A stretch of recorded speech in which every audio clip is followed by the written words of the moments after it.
이 시간 우리에게 주시는 하나님의 말씀 함께 보도록 하겠습니다. 창세기 18장 16절에서 33절까지의 말씀입니다.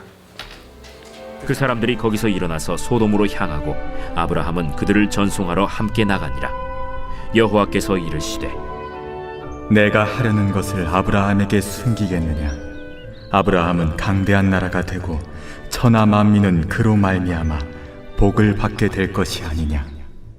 내가 그로 그 자식과 건숙에게 명하여 여호와의 도를 지켜 의와 공도를 행하게 하려고 그를 택하였나니, 이는 나 여호와가 아브라함에게 대하여 말한 일을 이루려 함이니라. 소돔과 고모라에 대한 부르짖음이 크고 그 죄악이 심히 무거우니 내가 이제 내려가서 그 모든 행한 것이 과연 내게 들린 부르짖음과 같은지 그렇지 않은지 내가 보고 알려 하노라.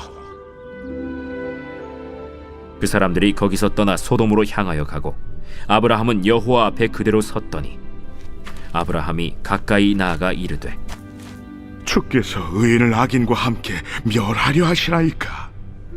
그 성 중에 의인 50명이 있을지라도 주께서 그곳을 멸하시고 그 50의인을 위하여 용서하지 아니하시리이까? 주께서 이같이 하사 의인을 악인과 함께 죽이심은 부당하오며 의인과 악인을 같이 하심도 부당하니이다. 세상을 심판하시는 이가 정의를 행하실 것이 아니니까?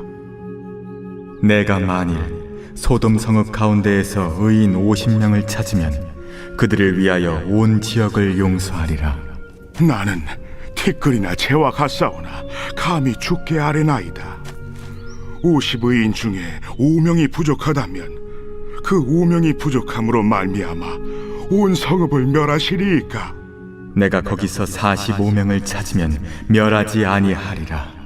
거기서 40명을 찾으시면 어찌하려 하시나이까? 40명으로 말미암아 멸하지 아니하리라. 내 주여, 노하지 마시옵고 말씀하게 하옵소서. 거기서 30명을 찾으시면 어찌하려 하시나이까? 내가 거기서 30명을 찾으면 그리하지 아니하리라. 내가 감히 내 주께 아뢰나이다. 거기서 20명을 찾으시면 어찌하려 하시나이까? 내가 20명으로 말미암아 그리하지 아니하리라. 주는 노하지 마옵소서. 내가 이번만 더 아뢰리이다. 거기서 10명을 찾으시면 어찌하려 하시나이까? 내가 10명으로 말미암아 멸하지 아니하리라. 여호와께서 아브라함과 말씀을 마치시고 가시니 아브라함도 자기 곳으로 돌아갔더라. 우리가 아브라함의 그 일대기를 한 걸음 한 걸음씩 추적하면서 바라보고 있습니다. 우리가 보면 볼수록 어떤 생각이 듭니까? 아브라함이 처음부터 특별하고 온전하여서 하나님께 부름받은 것이 아니구나라는 생각을 할 수밖에 없어요. 하나님께 부름받은 첫 장이 바로 창세기 12장이었습니다. 12장에서 바로 남방으로 갔다가 그 기근을 피하여 이집트로 가버리는 아브라함의 탈선을 보게 되었습니다. 그곳에서 자기 언약의 파트너로 묶어주신 자신의 아내를 누이라고 속여서 팔 뻔한 일까지도 있었어요. 그러나 다시 회복할 기회를 주셔서 그가 담대한 하나님의 자녀의 모습을 회복하는 것도 그 이후에 나타나게 됩니다. 중동 전쟁에 휘말려 들어가서 자신의 조카 롯을 구출하는 그 전쟁에서 정말 하나님의 사람다운 용기를 발휘하게 되는 것이죠. 그러니까 하나님께서 그를 처음부터 온전한 상태로 부르신 것이 아니라 부르신 이후에 실수하더라도 다시 한번 깨닫게 하셔서 다시 온전케 하시는 훈련이 반복되었다라는 사실이에요. 우리가 바로 전 부분까지 또 어떤 일이 있었습니까? 하나님께서 15장에 보면 횃불 언약으로 나타나 주셨어요. 그 횃불 언약을 통해서 다시 컨펌 해주신 것이 무엇입니까? 하나님께서 너에게 자손을 주실 것이다. 뿐만 아니라 정말 셀 수도 없는 자손이 될 것인데 그들이 고난받을 400년이 예정되어 있다. 이집트에 가서 고난을 받게 될 그 시간까지도 하나님은 미리 바라보고 계셨던 것이죠. 아브라함이 분명 불안해했거든요. 하나님 정말 자녀 주시는 것이 맞습니까? 우리 집에서 엘리에셀이 저의 가업을 잇게 생겼습니다. 저에게 자녀가 없습니다. 불안해했거든요. 하나님이 분명히 다시 한번 확증해 주신 거예요. 여기서도 인간적인 아브라함의 모습, 연약함의 모습과 하나님의 온전한 약속이 함께 대화를 이루고 있는 것을 보게 되는 것이에요. 그런데 16장에 가니까 어떤 선택을 했습니까? 아브라함이 또 인간적인 선택을 해버려요. 이건 기다려도 답이 안 나오게 생겼습니다. 왜냐하면 사레가 더 이상 생리를 하지 않게 되었어요.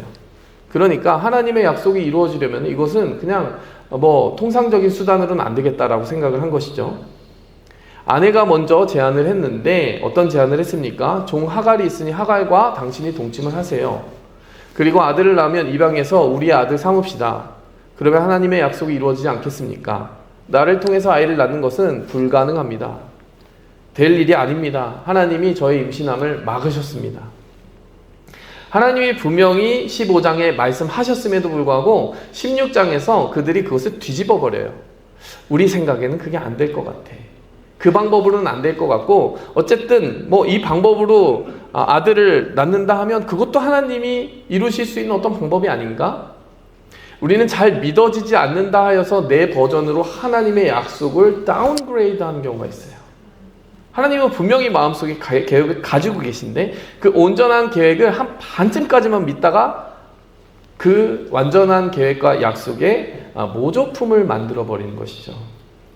그러다가 하나님께서는 13년 동안 그들에게 아무 말씀도 하지 않으셨습니다. 우리가 그 말씀 보면서 왜 13년을 침묵하셨는가 라고 하는 것에 대해서 또 답하지 않았습니까?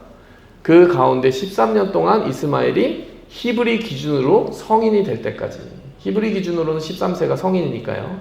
그때까지 이스마엘을 키우는 데만 집중하도록 하신 거예요. 실수했을지언정 책임지게 하시는 겁니다. 하나님의 계획은 이삭을 주시는 거였지만 이삭을 주어버리면 이스마엘을 홀대하거나 학대하거나 혹은 이렇게 방만하게 키울 그런 가능성이 있기 때문에 하나님은 13년 동안 책임지게 하셨어요. 그거는 꿈에도 아마 몰랐을 겁니다. 또 자식을 주신다라는 얘기를 이제 이스마엘이 13세 되는 그 해에 하나님이 99세 된 아브라함에게 나타나셔서 말씀하셨을 때 아브라함의 반응이 그랬어요. 이스마엘이나 잘 되게 해주세요. 꿈에도 생각을 못했던 겁니다. 그러나 하나님께서는 그에게 뭐라고 말씀하십니까? 너는 내 앞에서 행하여 완전하라. 너의 믿음이 이전의 선택이 불완전했다라는 것이에요. 그러니 이제 하나님께서 주시는, 하나님이 예비하셨던 진짜 버전의 약속이 무엇인지 받아들일 준비를 해라. 그러면서 이름부터 바꿔주시거든요. 아브라함과 사레라고. 열방의 아비, 열국의 어미. 그러니까 너희가 그냥 그 전의 이름대로 그냥 이 한 가정에서의 아버지로 끝나는 것이 아니다. 그냥 이 곳에서의 그런 공주라는 뜻을 가지고 있는데 사례, 거기서 끝나는 것이 아니라 모든 민족의 아버지가 될 것이다. 자, 여기까지 왜 쭉 제가 요약을 하고 정리를 하는 것입니까? 인간의 반복적인 실수와 하나님의 완전한 언약이 계속해서 대화하면서 그 인간을 성숙하고 성장시켜 가는 것이 하나님의 사람이 자라가는 방식이라는 사실이에요. 나이가 아무리 많아도요, 배울 것은 있어요. 지금 75세의 믿음의 여정을 시작한 아브라함이 비로소 온전한 하나님의 뜻을 깨닫는 데까지 99세니까 이제 100세가 되어서 아들을 낳게 되니까 25년이나 걸렸다는 거예요. 성도 여러분, 우리가 이것을 염두했으면 좋겠어요. 나의 연약함이 분명히 있다는 것을 인정해야 합니다. 그리고 우리가 하나님 앞에 믿음의 자손으로 세워져 가고 성화되어 가서 하나님의 성품을 닮아가는 것 오래 걸릴 수도 있다는 사실이에요. 우리는 늘 하나님 나라 갈 때까지 늘 배우는 자세로 나아가야 됩니다. 거기까지 하나님께서는 아브라함 개인을 다루시고 사라 개인을 다루시는, 그리고 그들이 이룬 가정을 다루시는 듯한 모습을 보여주십니다. 네, 성도 여러분, 오늘 트랜지션이 있어요. 어떤 트랜지션이 있습니까? 그들 개인, 그들 가정, 그들이 이해하는 범위 너머의 일들을 하나님이 이야기하기 시작하세요.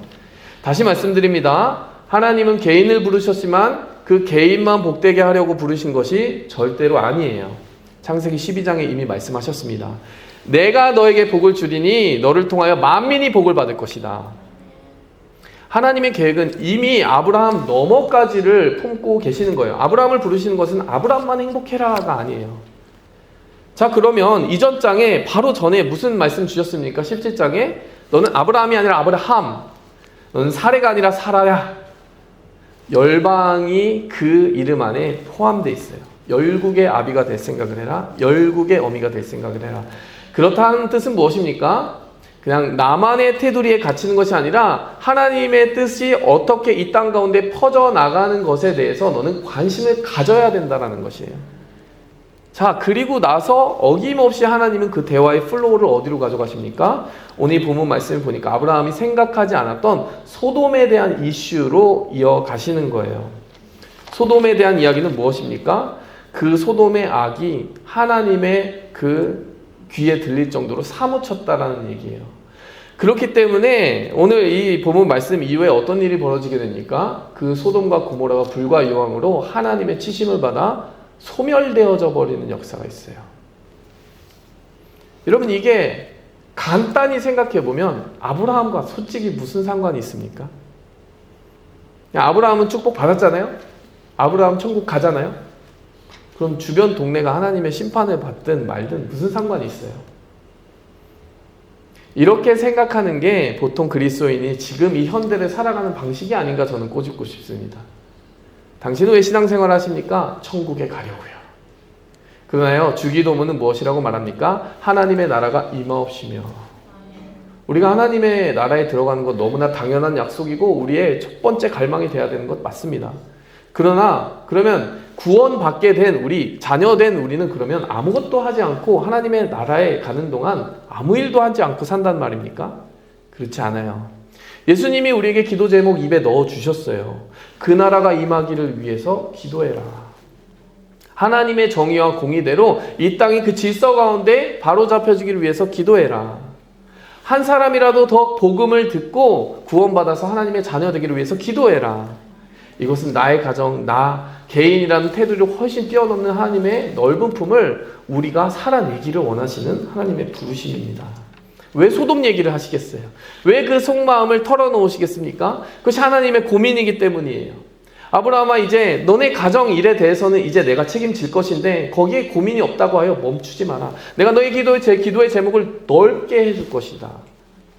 하나님께서는 그를 이끌고 가셔서 하나님이 그 땅의 역사를 어떻게 이끌고 가실 것인지에 대한 시야를 가지게 해주시는 거예요.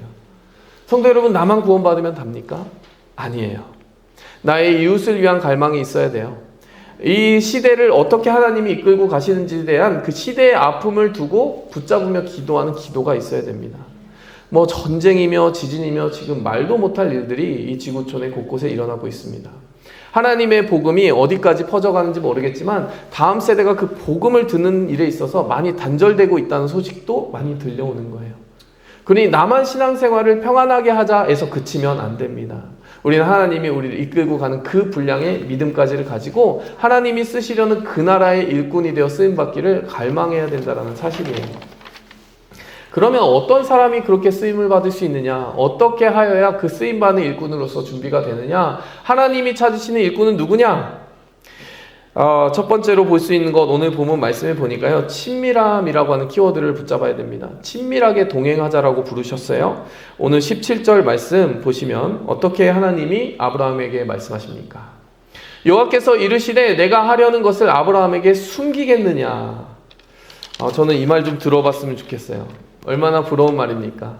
하나님이 하시는 그 크고 놀라운 하나님의 나라의 경륜에 대해서 하나님이 속마음을 털어놓고 싶으신 거예요. 성도 여러분, 그거 아세요? 하나님께서 혼자 일방적으로 일하기 원하시는 것이 아니라 이 나라의 역사들이 어떻게 하여 이렇게 하나님의 다스림을 받고 있고 하나님이 무슨 일을 하고 싶어 하시는지 누군가에게 털어놓고 싶어 하세요. 그리고 같이 동역하고 싶어 하세요. 성도 여러분, 그것에 귀 기울이는 자를 하나님은 찾고 계시다라는 것입니다.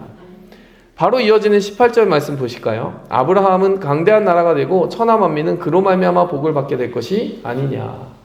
이게 무슨 말이에요? 아브라함이 잘 될 거란 얘기죠. 근데 이제 앞으로 하신 말씀은 무엇입니까? 이 강대한 나라를 이루는 아브라함과 상반된 이 땅에 좀 악하고 하나님을 모르는 그 세상의 질서들에 대해서 이야기하실 거거든요. 그렇다면 18절도 우리가 달리 이해해야 됩니다.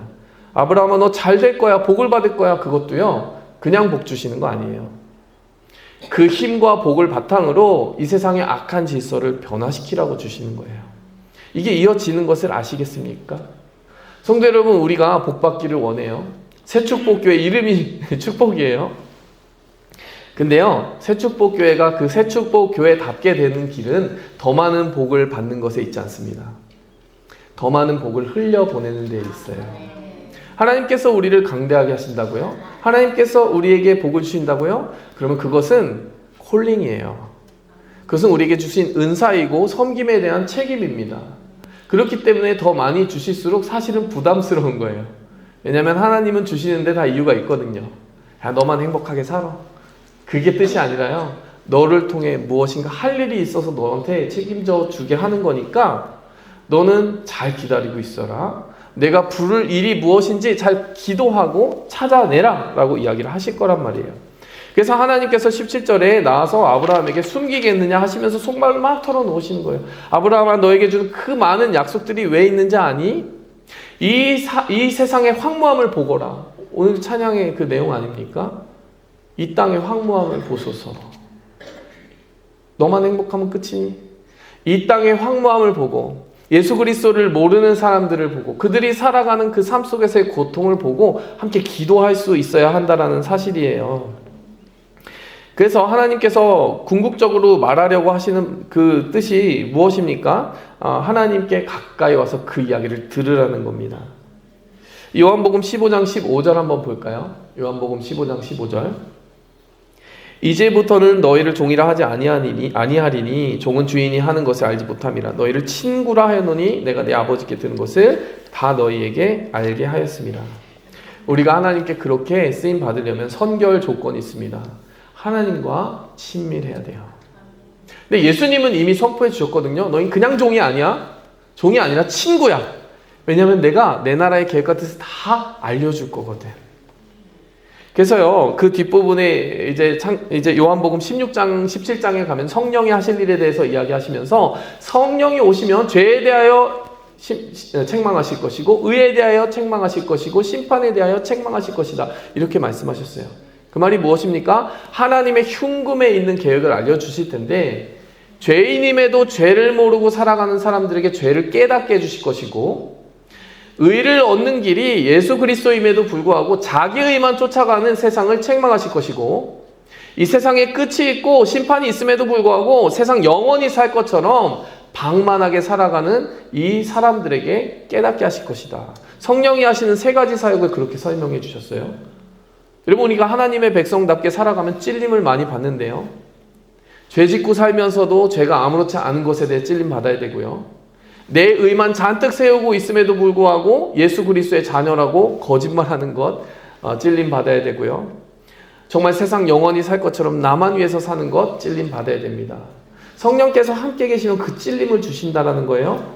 그리고 성령께서 계시면 그 계획으로 말미암아 세상 바라보는 관점이 달라져요. 친밀해집니다. 하나님, 그렇다면 죄를 이기고 살 수 있게 하옵소서. 하나님, 이 땅에 참된 의의 길이 되신 예수 그리스도를 전하며 살게 하여 주시옵소서. 하나님, 이 땅에 하나님이 정하신 끝이 있음을 알고 이 세상 한번 살아가는 동안 의미를 남기고 하나님의 목적에 잇대어서 살아가게 하옵소서. 이 기도 제목이 저절로 나오게 되어 있어요. 어떻게 기도할까요, 우리? 하나님, 제가 예수 그리스도의 친구가 되게 하여 주시옵소서.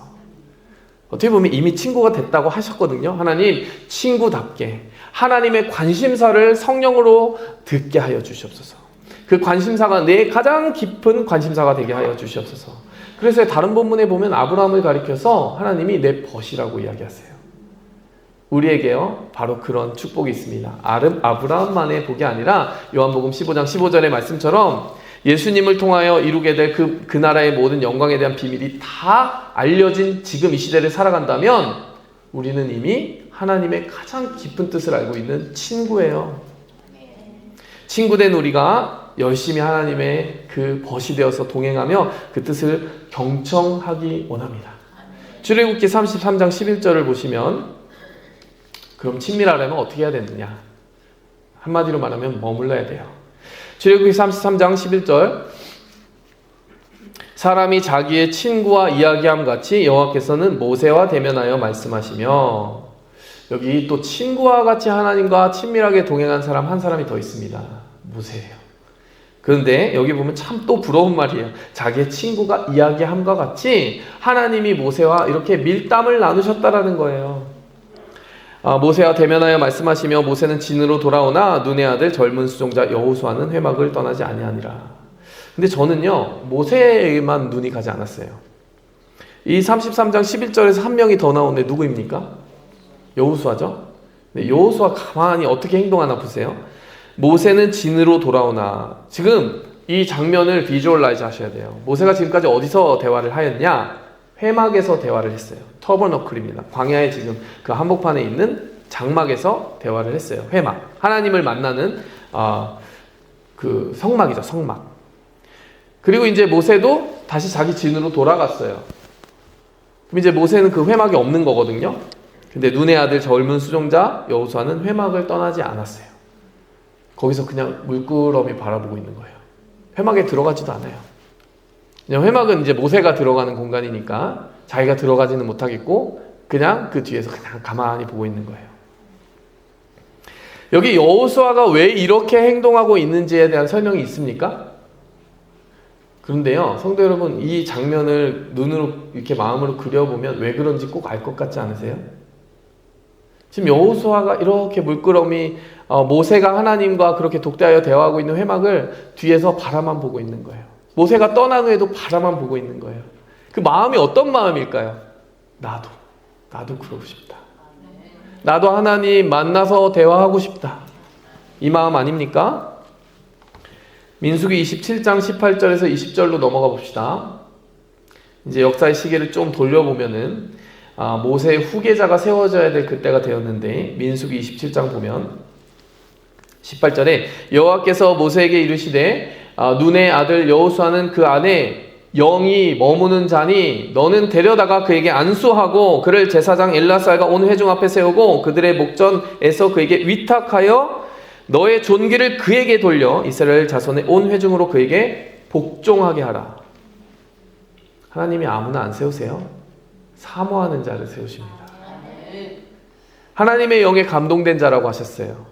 하나님의 영에 그냥 우연히 감동됩니까?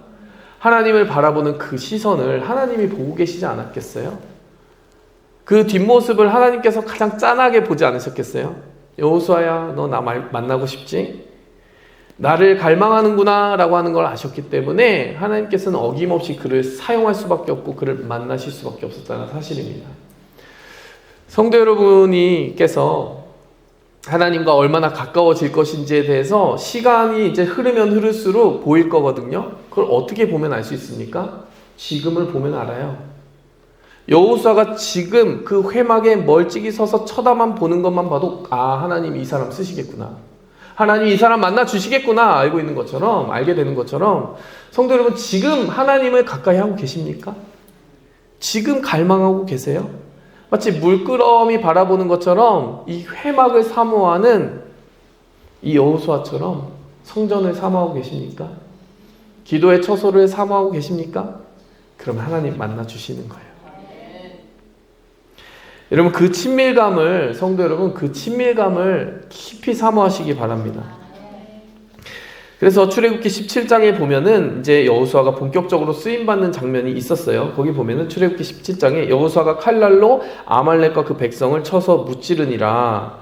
여호와께서 모세에게 이르시되 이것을 책에 기록하여 기념하게 하고 여호수아의 귀에 외워 들리게 하라. 내가 아말렉을 없이하여 천하에서 기억도 못하게 하리라. 이 출애굽기 17장 13절 이하의 그 말씀은 어떤 장면이냐면 아말렉 자손들이 이스라엘 백성들이 광야에서 도는 동안 도전한 장면이에요. 전쟁이 일어났습니다. 근데 우리가 잘 아는 그런 일이 벌어지게 돼요. 어떤 일이 벌어지게 되느냐? 거기서 전쟁을 하는데요. 하나님께서 15절 그 이후에 보면은 모세가 이렇게 지팡이를 들고 있는데 그 지팡이를 들면 이기고 들면 이제 이스라엘이 이기고 내리면 어떻게 됩니까? 이스라엘이 지는 그 전쟁의 양상이 반복이 돼요.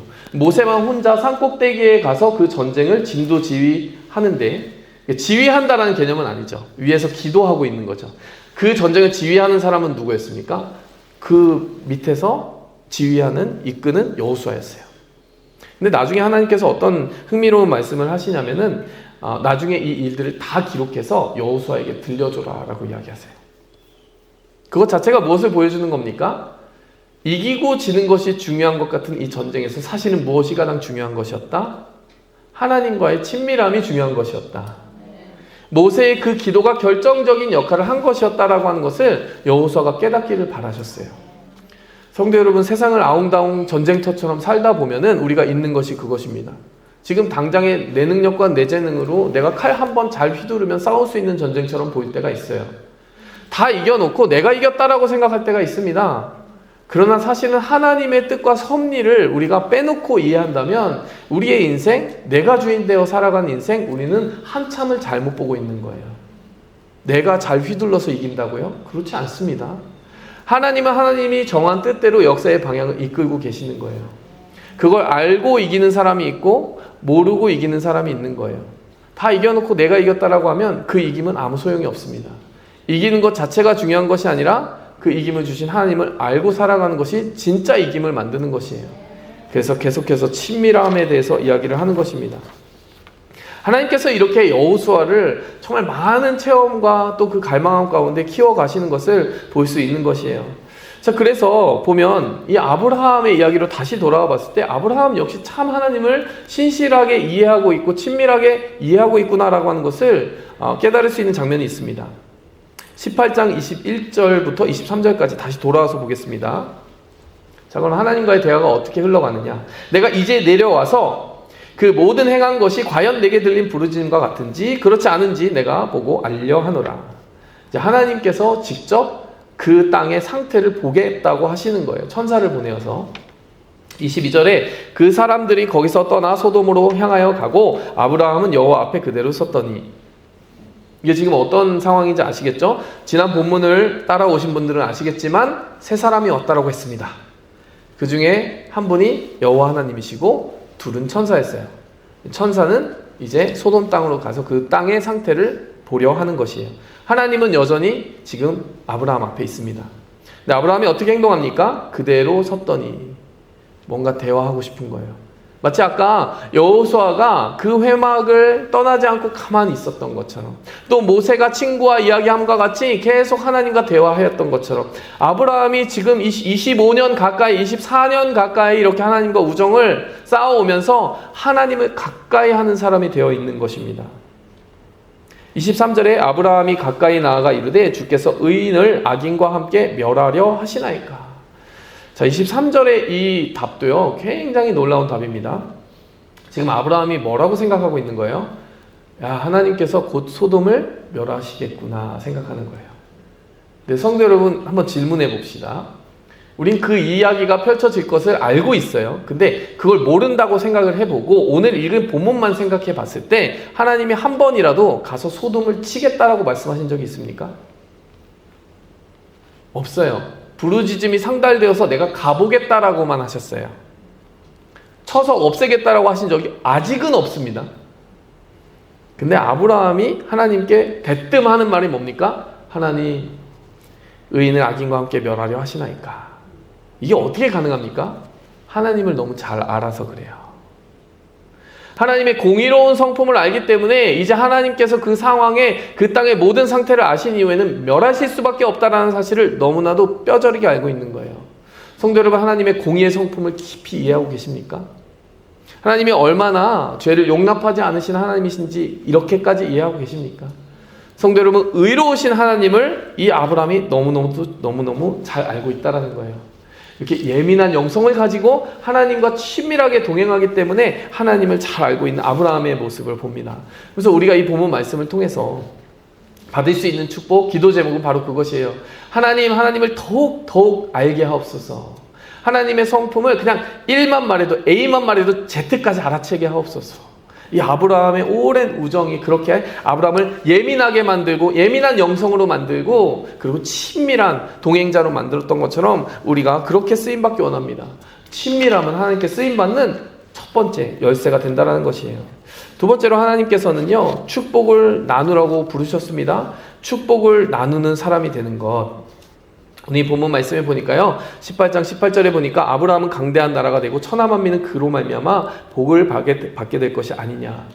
하나님 아브라함의 정체성 가운데 나누는 자의 정체성을 이미 선언해 주셨어요. 천하만민이 그로 말미암아 복을 받게 된다. 그런데요, 아브라함이 그렇게 행동하고 있잖아요, 지금. 왜 그렇습니까? 지금 바로 전까지 우리 집에 대해서는 좋은 약속 다 받았어요. 그럼 보통 사람이 거기서 스탑하거든요. 근데 하나님께서 소돔에 가봐야 되겠어 라고 말씀하셨을 때 가보세요 하고 끝나는 게 아니라 의인을 악인과 함께 멸하시겠습니까? 라고 하면서 그 땅을 향한 친정한 관심과 아픔을 가지고 중보기도하는 장면을 우리가 이제 보게 되거든요. 그럼 아브라함이 왜 쓰임받는지, 또 어떠한 원리로 쓰임받는지 우리는 알게 되는 거예요. 창세기 12장에 말씀하셨던 것처럼, 또 18장에 나타난 것처럼 하나님께서는 그를 줄곧 복의 통로가 되게 세워가고 계시고, 그에 걸맞게 아브라함은 계속해서 많은 사람들을 염두하고 위하여 기도하는 사람이 되어가고 있다는 사실이에요. 그래서요, 나누는 사람이 됩니다. 예수 믿는 사람이 더하다 이런 말은 들으면 안 돼요. 아, 예수 믿는 사람 너무 깍쟁이 같아 이런 말 들으면 안 돼요. 오히려 더 후하고 나눌 줄 아는 그런 축복이 나를 통해 퍼져가기를 원하는 그러한 성품을 가지고 살아가야 될 줄 믿습니다. 하나님이 멸하시려는 소돔은 그러면 어떻게 하나님이 이해하고 계시느냐? 에스겔서 16장 49에서 50절 말씀 보시겠습니다. 에스겔서 16장에 보니까 소돔에 대한 이야기가 나와요. 내 아우 소돔의 죄악은 이러하니 그와 그의 딸들에게 교만함과 음식물의 풍족함과 태평함이 있음이며 또 그가 가난하고 궁핍한 자를 도와주지 아니하며 50절에요. 거만하며 가증한 일을 내 앞에서 행하였음이라. 그러므로 내가 보고 곧 그들을 없이 하였느니라. 50절에 거만하고 가증한 일은 아무래도 소돔에서 이루어지는 여러 가지 하나님의 법과 상반된 성적 타락과 문란 뭐 이런 것과 관계가 있을 거예요. 그런데 하나님께서 에스겔서를 통하여 에스겔 선지자를 통하여서 처음 언급하신 죄는 그것이 아니었습니다. 49절에 소돔의 죄악은 이러하니라고 할 때 풍족하고 태평함에도 불구하고 나누지 않은 죄. 한마디로 말해볼까요? 축복의 통로가 되지 못하는 것은 죄라는 거예요. 축복을 받았는데 그게 다 내 거예요. 그러면 그것은 죄가 됩니다. 축복을 받았으나 그것은 하나님이 맡기신 책임이고 콜링이기에 그것을 나누어야 하겠다. 그러면 그게 그 사람에게 진짜 복이 되는 것입니다. 성도 여러분, 부담이 되시죠? 이 본문 말씀은? 저도 부담됩니다. 하나님 저에게 왜 건강을 주셨습니까? 제가 건강한 동안 무엇을 위하여 열심히 섬겨야 됩니까? 하나님 저에게 왜 재물을 주셨습니까? 하나님 저에게 왜 지식을 주셨습니까? 하나님 저에게 왜 이러한 은사를 주셨습니까? 끊임없이 물어야 돼요. 그것이 나만을 위한, 그런 나만을 행복하게 하게 만드는 그런 순환고리 속에 들어가는 것이 아니라 힘차게 흘러가서 열방을 복되게 하는 그런 모습으로 우리가 쓰임받기 원합니다. 그래서 소돔은 그렇게 저수지같이 고여서 썩어가고 있었고, 아브라함은 그러한 소돔이라도 위하여 기도하는 축복의 통로로서 지금 기도의 물고가 트여 있었다는 사실이에요. 우리가 이 본문 말씀 보면서 하나님 저를 축복의 통로답게 사용하여 주시옵소서 이렇게 기도하기 원합니다. 그러면 더 나아가서 세 번째는요, 하나님께서 공의와 정의를 이루라고 부르셨어요. 이 아브라함이 쓰임받을 수 있는 이유는 하나님의 공의의 성품을 잘 알기 때문입니다. 우린 그것을 이해해야 돼요. 자, 19절 말씀에 보니까 하나님이 분명히 말씀하셨거든요.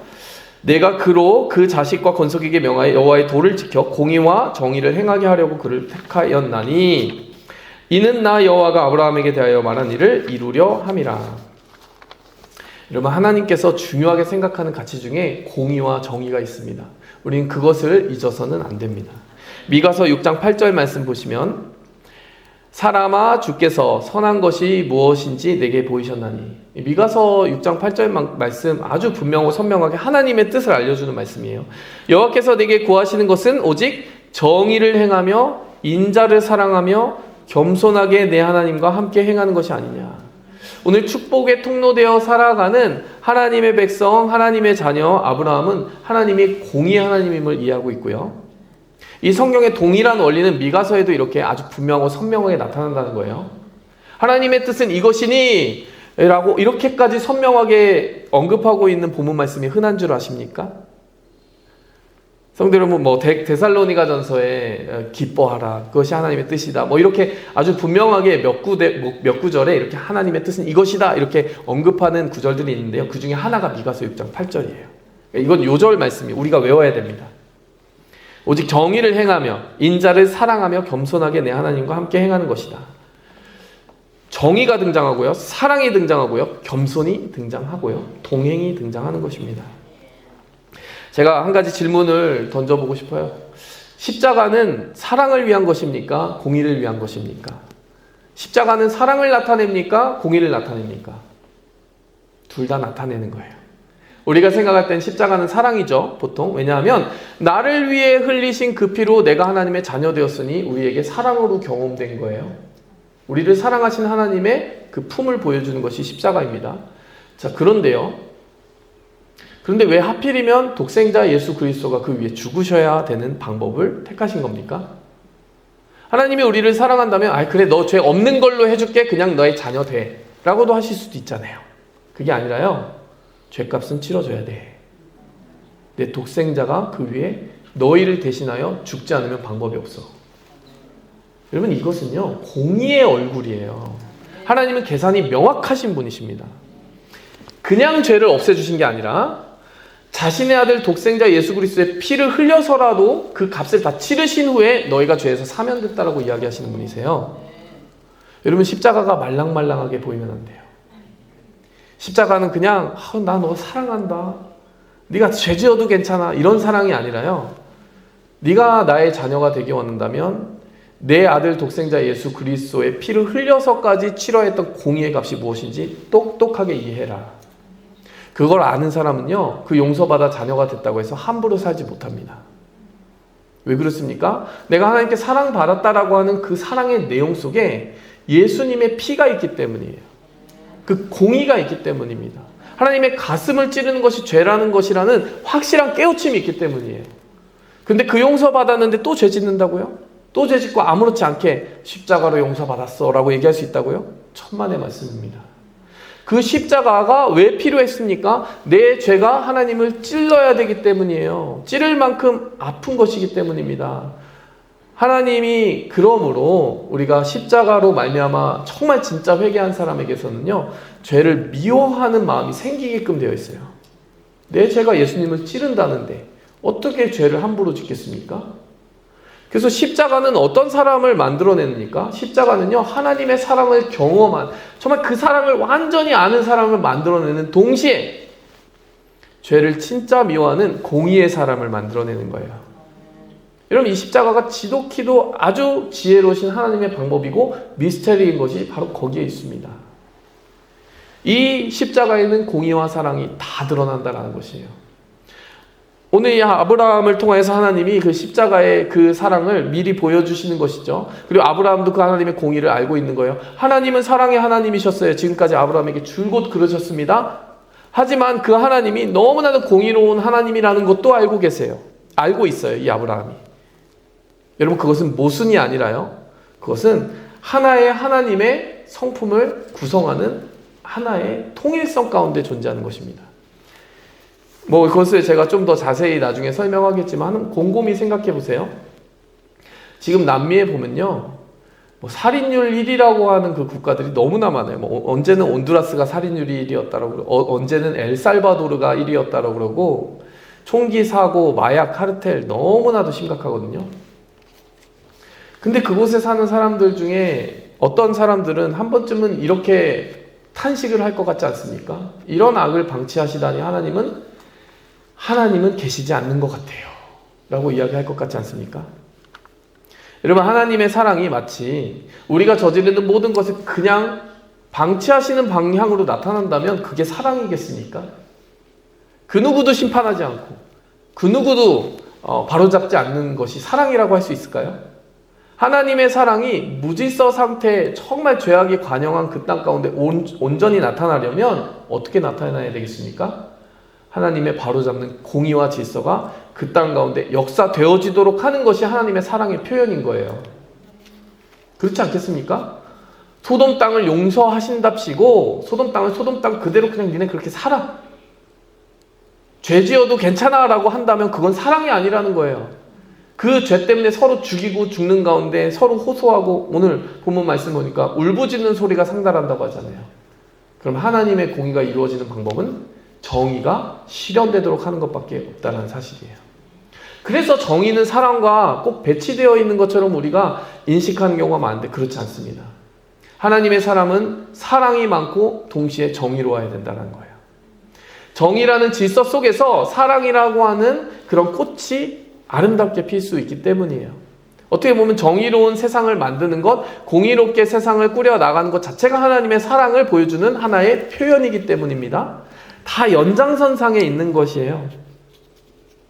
그래서 여러분, 이것을 어떻게 우리에게 적용하고 또 기도 제목으로 실천해야 되겠습니까? 하나님 앞에 공의롭게, 정의롭게, 부끄러움 없이 정직하게 살아야 돼요. 우리가 하나님의 사람이라고 다 용인된 것처럼 하나님이 나 싸고 돌거든 하면서 편법을 이렇게 저지른다면 그것은 하나님을 아주 잘못 오해하는 것입니다. 네 번째로요, 중보자로 살아가는 것이 하나님의 부르심이고 하나님이 그에게 주신 그런 콜링의 열매였습니다. 자, 한번 볼까요? 여기 보니까요, 아브라함이 어떻게 기도를 하느냐. 24절부터 보니까요, 아주 지루하지만 끈질기게 기도해요. 그 성 중에 의인 50명이 있을지라도 멸하시겠습니까? 그건 부당한 일입니다. 이렇게 이야기해요. 정의에 호소합니다. 자, 그리고 나서 하나님이 26절에 50명을 찾으면 그 사람들 때문에 내가 사해주겠다. 그런데 27절, 28절에 보니까 만약 그 50인이 아니라 5인이 부족하다면 한 45명쯤 된다면 하나님 그래도 멸하시겠어요? 이랬더니 아니다. 45명 때문에 멸하지 않겠다. 28절에 말씀하세요. 아브라함이 또 질문합니다. 40명을 찾으시면 어떻게 하시겠어요? 그랬더니 40명 때문에 구해주겠다. 30절에 보니까 30명을 찾으시면 어떻게 하시겠습니까? 이렇게 계속 이야기를 하는 거예요. 30명 때문에 당연히 용서해준다. 30절에. 31절에 보니까 20명을 찾으시면 어떻게 하겠습니까? 20명 때문에 용서하리라 라고 하셨는데요. 한 번만 더, 하나님 한 번만 더 묻겠습니다. 32절에 보니까 10명이 있으면 어떻게 하겠습니까? 10명으로 말미암아 멸하지 아니하리라. 우리가 결론을 알고 있는데요, 소돔 땅에는 하나님이 긍휼히 보실 10명의 의인도 없었다는 사실입니다.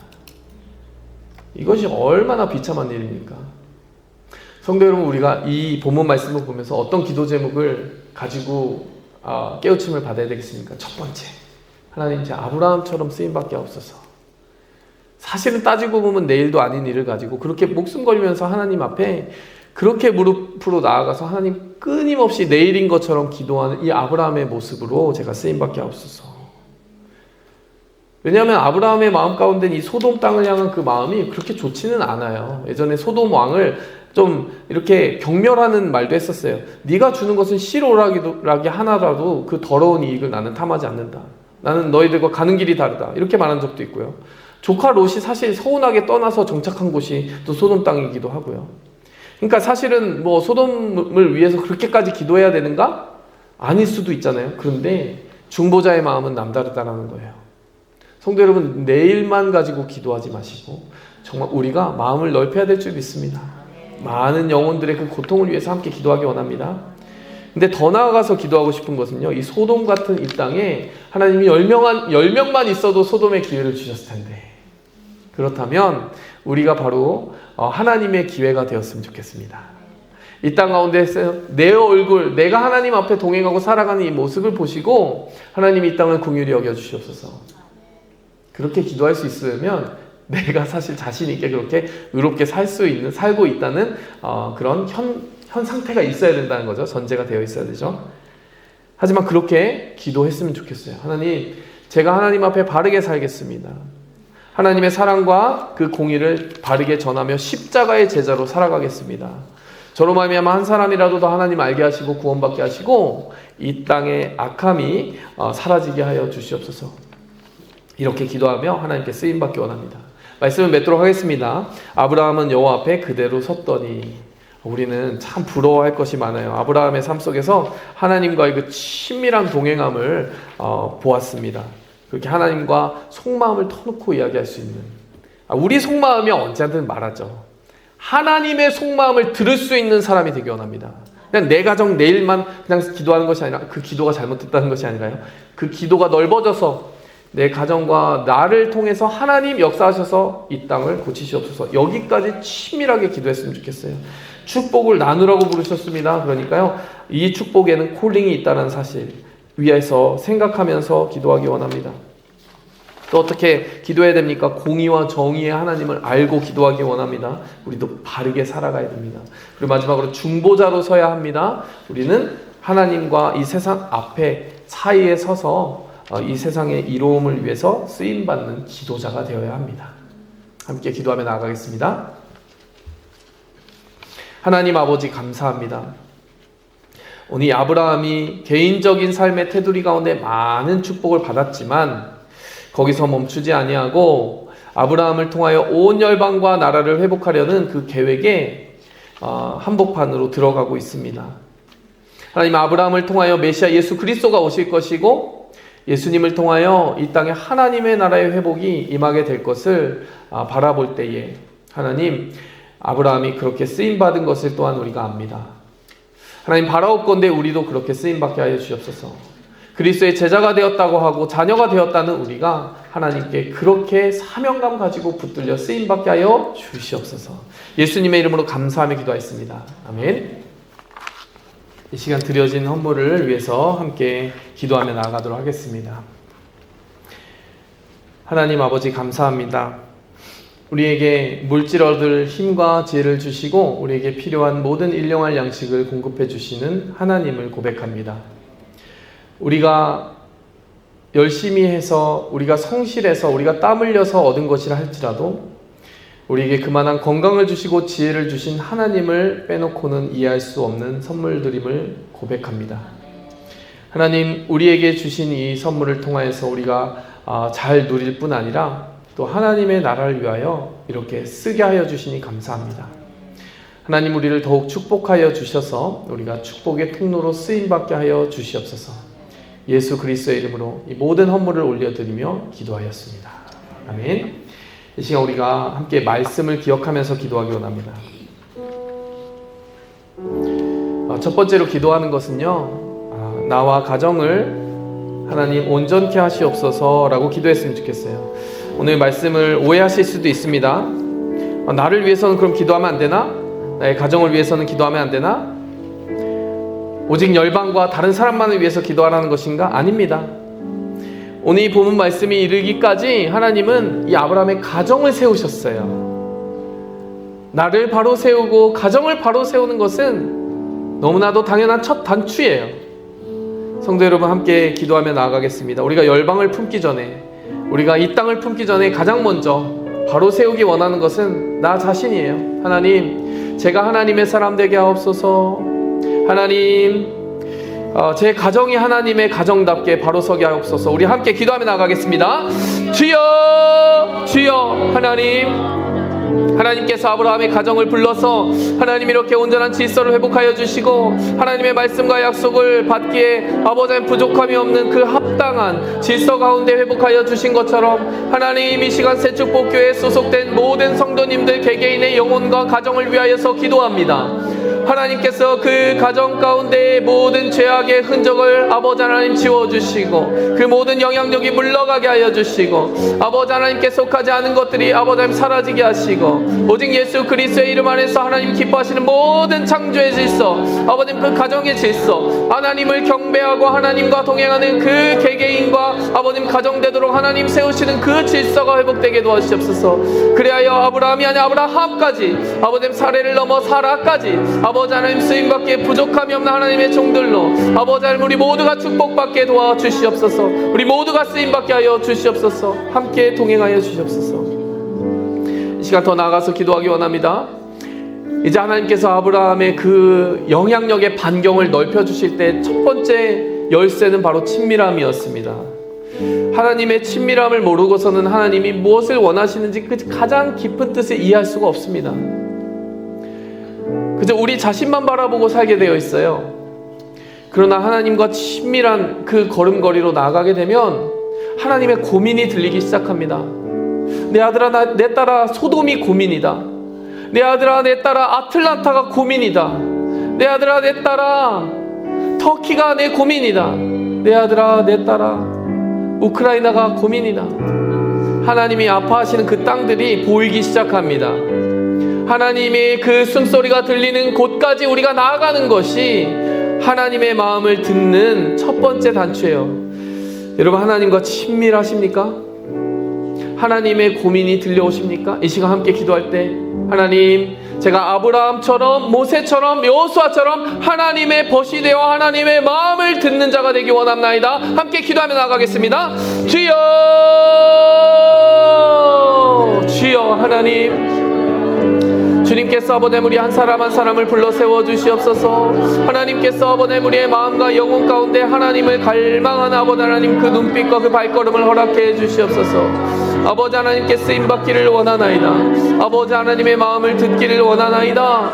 아버지 하나님, 좀처럼 나의 삶의 반경과 테두리를 넘어서지 못하는 아버지 하나님 그 삶을 아버지 하나님 긍휼히 여겨 주시옵소서.